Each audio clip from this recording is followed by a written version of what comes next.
आज मैं जो कहानी सुनाने जा रहा हूँ, ये कहानी को सुनकर आपके रोंगटे खड़े हो जाएंगे। ये कहानी है पति पत्नी के विश्वास की। ये कहानी है रिश्तों की मिठास की।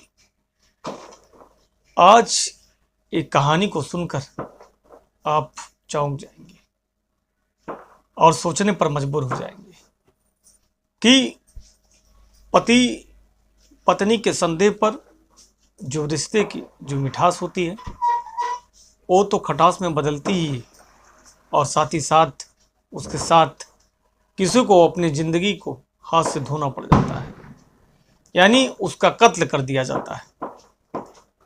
तो आज कुछ ऐसा ही कहानी हम आपको सुनाएंगे।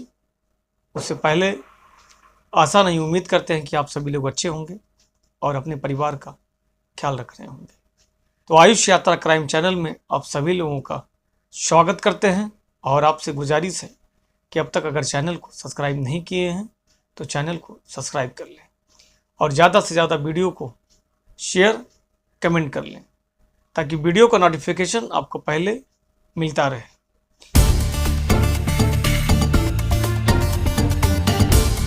आज जो कहानी हम सुनाने जा रहे हैं आपको, ये कहानी जो बहुत ही चौंकाने वाली कहानी है।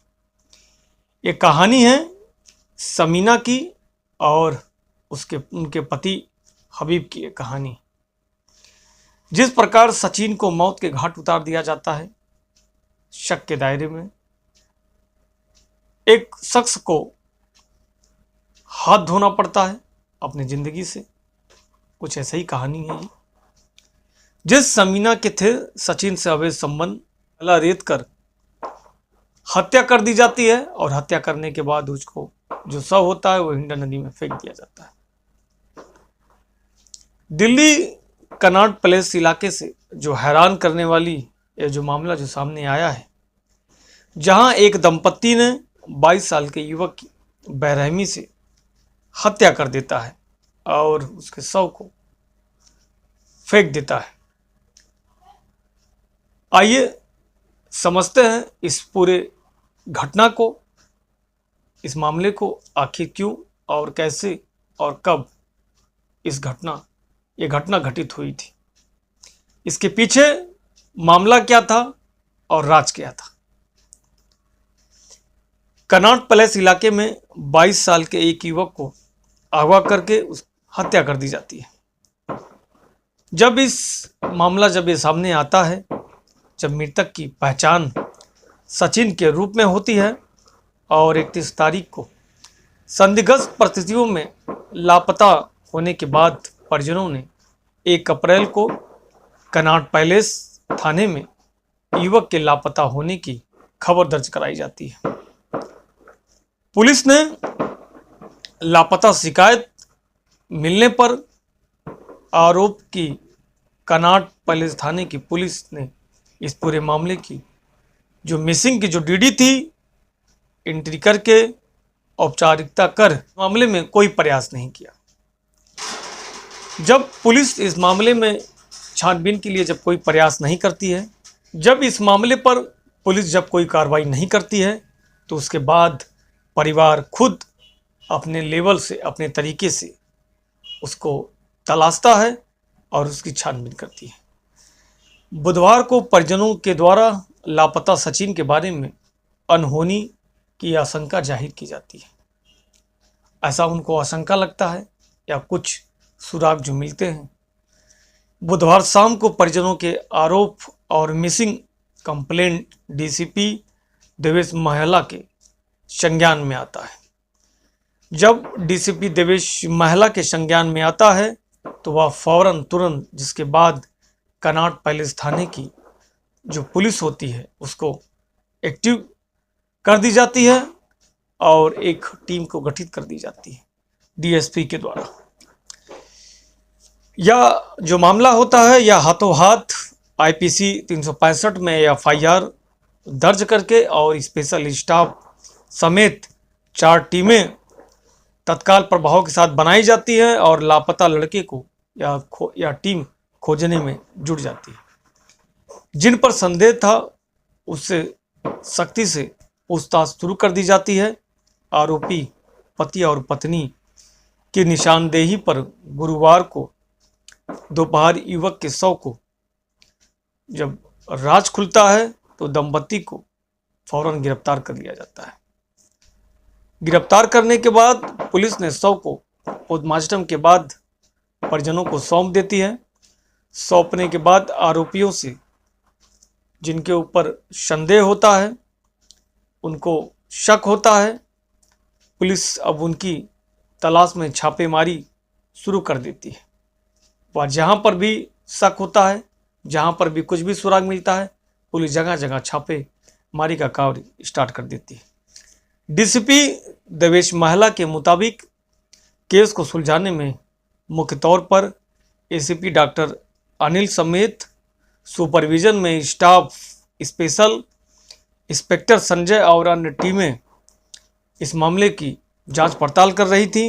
गिरफ्तार आरोपियों की पहचान संगम बिहार निवासी 31 वर्षीय हबीब और उसकी पत्नी 29 वर्षीय समीना बेगम, फैब्रिकेशन की फैक्ट्री है। वह मूल रूप से अलीगढ़ जिले के कस्बा विजयगढ़ निवासी सचिन 1.5 साल से दिल्ली में हबीब के यहाँ काम कर रहा था। सचिन की हबीब और उसकी पत्नी के साथ बेहद करीबी रिश्ते थे। सचिन की हबीब की पत्नी के साथ बेहद करीबी थी और उसकी पत्नी के साथ वह सचिन के बेहद करीब थी। हबीब और उसकी पत्नी हबीब को अपनी पत्नी पर शक था कि समीना और सचिन के बीच किसी भी नाजायज संबंध है। झगड़ा भी होता था और नौबत तलाक तक आ चुकी थी, जिसके बाद फरवरी महीने में सचिन को नौकरी से बाहर निकाल दिया गया था। जांच में यह भी पता चला कि सचिन और समीना के बीच फिर भी संपर्क बना रहा। आरोप है कि मोबाइल से बनाए गए कुछ वीडियो भी सचिन के पास थे। सचिन ने 2 लाख रुपए के लिए भी वह फोन से बात करता था और पैसे की मांगता था। सचिन के चचेरे भाई कनॉट पैलेस स्थित मशहूर जैन चावल के यहाँ कैशियर का काम करते थे। सचिन की नौकरी छूटने के बाद हाल फिलहाल में वह 2 हफ्ते से सचिन भी अपने चचेरे भाई के साथ इसी रेस्टोरेंट में काम कर रहा था। उधर हबीब ने इन लोगों के ठिकाने लगाने का पूरा प्लान बना लिया था।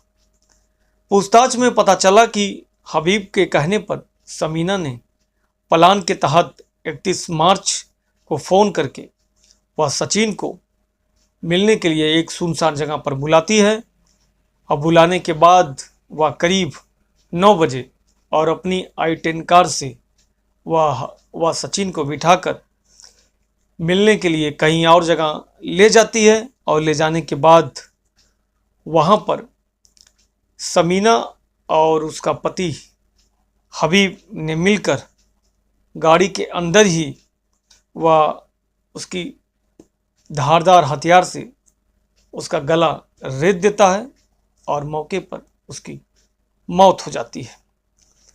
मौत होने के बाद उसके शव को वह ठिकाने लगा देता है और ठिकाने लगाने के बाद वह गाड़ी को अंदर और बाहर से पूरी तरीके से अच्छे तरीके से गाड़ी को धो देता है। धोने के साथ ही जो गाड़ियों में जो मैट लगा होता है उसको फेंक देता है। सचिन का मोबाइल और उसकी सिम तोड़कर फेंक देते हैं और फेंकने के बाद सारे निशान को मिटा देते हैं।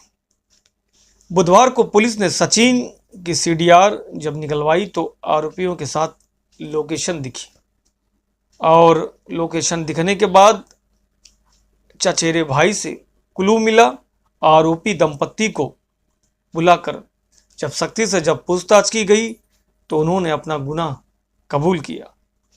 अब इनको रिमांड पर लेकर बाकियों की तलाश की जा रही है और इसके साथ ही साथ जो शमीना थी और हबीब था, इन्होंने अपने गुनाह को कबूल कर लिया। सचिन को लाश को वह हिंडा नदी में फेंक देते हैं। फिर किसी भी तरीके से लाश को बरामद किया जाता है। बरामद करने के बाद उस शव को पोस्टमार्टम के बाद उनके सचिन के परिवार को सौंप दिया जाता है। इस कहानी को सुनाकर हमारा मकसद किसी को परेशान करना या दुखी करना नहीं, बल्कि इस कहानी को सुनाकर इस क्राइम की दुनिया में आपको सावधान और सतर्क करना है। कब और किसके साथ और कहां पर कौन सी घटना घट जाए, हम इस सारी घटना से अनजान होते हैं। सावधान रहें, सतर्क रहें और इस क्राइम की दुनिया में देखते रहें आयुष यात्रा क्राइम चैनल।